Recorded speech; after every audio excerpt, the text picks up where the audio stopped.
होता, महायुती शासन हे कायम महापुरुषांचा अपमान करतं, त्यांच्या राज्यात महिलांचा अपमान होतो, भ्रष्टाचारी महायुती शासनाला जनता घरी बसवणार आणि महाआघाडीचे सरकार येणार आहे। पृथ्वीराज पाटील यांच्याकडे सांगलीच्या विकासाची दूरदृष्टी आहे। 5 वर्ष त्यांनी उत्कृष्ट कामगिरी केलेली आहे। त्यांना आमदार म्हणून निवडून द्या, हे निश्चितच चांगली कामगिरी करतील असा माझा विश्वास आहे। कर्नाळ गाव हे काँग्रेस प्रेमी आहे आणि या गावच्या विकासात पृथ्वीराज यांचे योगदान चांगले आहे असे प्रतिपादन आमदार बाळासाहेब थोरात यांनी केले आहे।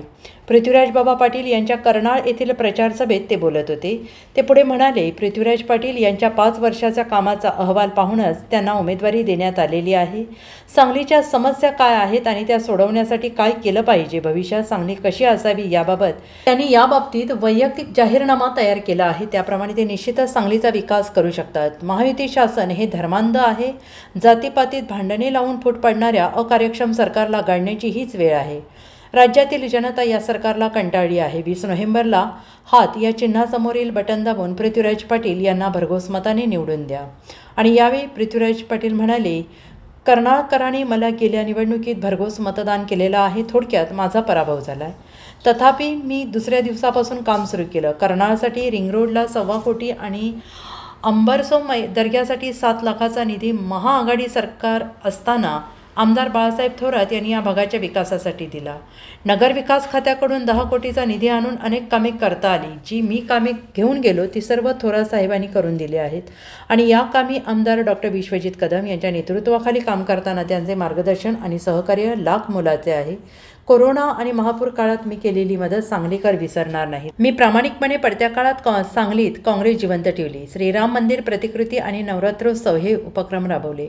खोतवाडीचा पूल उभा केला। सिव्हिलसाठी 500 बेडचे हॉस्पिटल निधीसह मंजूर करून घेतलं, परंतु त्याचे श्रेय मला मिळेल म्हणून आमदार गाडगिळ यांनी ते होऊ दिलं नाही। अशा कोत्या मनाच्या आणि अकार्यक्षम आमदाराला आता घरी बसवा। अपक्ष उमेदवाराला माझ्यासह पक्षाचे राष्ट्रीय आणि प्रदेशातील नेत्यांनी विनंती केली, पण त्यांनी उमेदवारी ठेवून भाजपाला मदत केली आहे असं लोकच आता बोलत आहेत। अपक्षाला मत म्हणजे भाजपाला मत आहे। माझ्या हात या चिन्हासमोरील बटन दाबून भरघोस मतांनी मला निवडून द्या।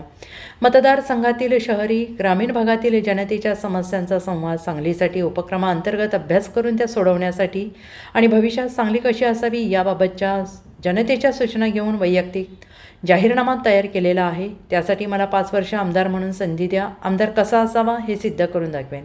स्वागत आणि प्रास्ताविक विक्रम कदम तर नासिर चौगुले यांनी आभार मानले आणि यावेळी सरपंच संध्या कांबळे, उपसरपंच नसीम चौगुले, युवराज पाटील, नासिर चौगुले, राष्ट्रवादीचे राजू पाटील, गणेश घोरपडे, रघुनाथ घोरपडे, महावीर पाटील नांद्रे, ग्रामपंचायत सदस्य अदिती कदम, सुनीता नारळे, प्राध्यापक नजीर चौगुले सर, कुणाल माने, वैभव बेंडगर, महाविकास आघाडीचे कार्यकर्ते आणि कर्नाळ, बिसूर, बाजेगाव, खोतवाडी, नांद्रे गावातील नागरिक मोठ्या संख्येने उपस्थित होते। पत्रकार राजेंद्र शिंदे, झी न्यूज।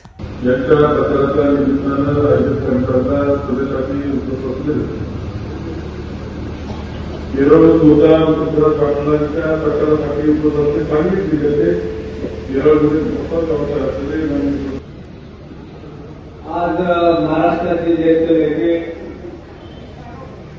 आणि महाराष्ट्राच्या काँग्रेसच्या विधिमंडळ पक्षाचे नेते, माझे मार्गदर्शक नेते आमदार इस्लामपूर रोडला आपल्या महापुराचं पाणी कृष्णेचं कदमवाडीपासून बाहेर पडतं आणि ते पाणी त्या रोडला तटतं आणि तो पूर आपल्या सांगलीवाडीमध्ये येईल या भीतीपोटी आपल्या सांगलीवाडीतल्या अनेक तरुणांनी